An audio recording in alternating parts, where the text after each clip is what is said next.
ఓం శాంతి.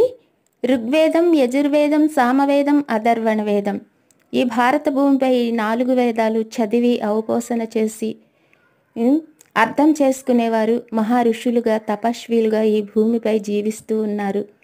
అలాగే ప్రతి మనిషి జీవితం ఒక వేదమే.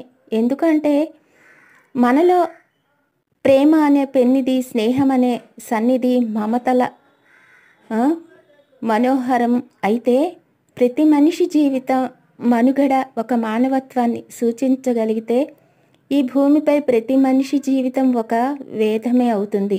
ఎందుకంటే అందరూ చదివగలిగేది ఒక మనిషి జీవితం. ఎందుకంటే ప్రతి ఒక్కరికి ప్రత్యక్ష ప్రమాణం.